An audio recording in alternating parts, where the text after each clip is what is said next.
Welcome to Tap Chats. Tap Chats is a series of videos sharing how we got aphasia and how TAP has helped us.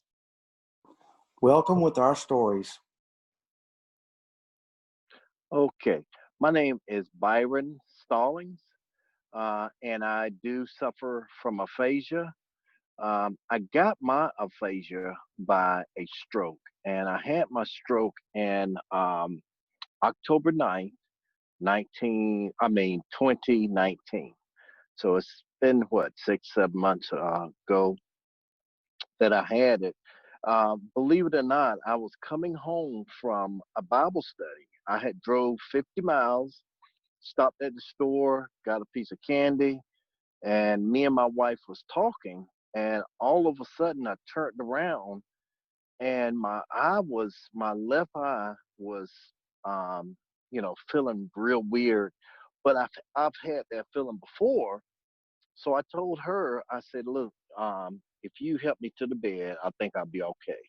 And 10 minutes later, 5 minutes later, I said, you know what? I think I need to go to the hospital. Something don't feel right. Something is wrong. So I went, and all of a sudden I couldn't walk. I couldn't talk. I couldn't move my right side. So we went. I stayed in the hospital for a week. Left the hospital, and I went to physical therapy, and on Wednesday or Thursday, one of the two, and I couldn't stand up, I couldn't walk, and the physical therapist said what he see on paper and what he see in front of him is two different things.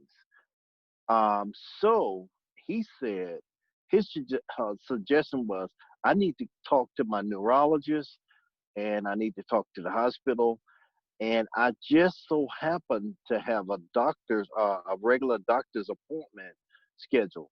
He called a neurologist, and then he called my wife and said, get to the hospital immediately because I think he had a stroke. He needs to be in the hospital. So I went to the hospital. Come to find out, they did another MRI, and they found out that I had a stroke for real. And because the first time I had it, they said, oh no, he didn't have a stroke. In 2 weeks he'll be able to go back to work. Well, it's been almost 6 months, and I haven't gone to work, and hadn't been to work before the coronavirus. But they said I had a stroke. I couldn't walk, I couldn't talk, and all of a sudden, I little by little, with the help of the people in the hospital, after I stayed, I think 30 days or whatever, I was able to talk. And so the way I found TAP was I started outpatient therapy, and I was going to Duke, and one of the people in TAP on Mondays, she was one of my therapists, and she told me about TAP. She said, what is wrong with you is that you have aphasia, and we have a group called TAP. Now, up until that point, I did not know what I had. I just knew I had a stroke. I couldn't talk. Nothing was going right. And at the time, I was getting my doctorate degree.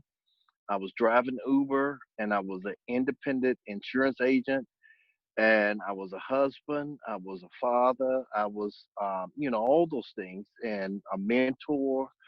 And I was going like 110 miles an hour, and all of a sudden I stopped and was doing nothing. And then, so I started coming to aphasia, the TAP project. I found out where it was. It was in Cary, and I found out where it was, and I met my therapist there, and we do group therapy. And through the group therapy, I got around a lot of people that was just like me.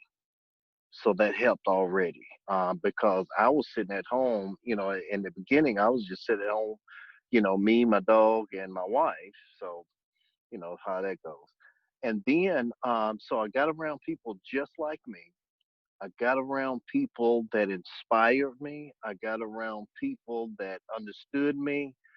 So, we came. I got to the point where I didn't even. I really didn't want the therapist anymore. I just wanted to go to the therapy, and so I kind of fired her, and I started going to the therapy, and all of a sudden now, with all this electronic stuff I have, I still can't write, but I'm working on it. I still can't drive, but it'll be okay at some point in time. However, I'm writing papers because of this electronic stuff we have. I use dictation software. So I dictate to the software and it writes everything. So it does all that. And then I found out that people that write novels and write books, they've been using it for years. And I've been typing all this time. So, I'm behind the eight ball. But it has helped me to, go back to school. I'm getting my doctorate degree in theology, so I'll be able to help people. And so now the silver lining in all of this is that, one, I had just got back from Africa, and I was over there preaching and teaching. And if I would have had a stroke in Africa, I guarantee you I would not be talking to you today. One or two things would have happened. I would have been dead, or I wouldn't be able to get back into the country. So it is a silver lining to all of this, even though it seems bad. So, with enough being said, I think I've said enough. Thank you for watching our personal stories. Would you like to share your story? If so, contact Amy Davis at the Tap Unlimited. If you have any other questions, please call TAP. Thanks for our time.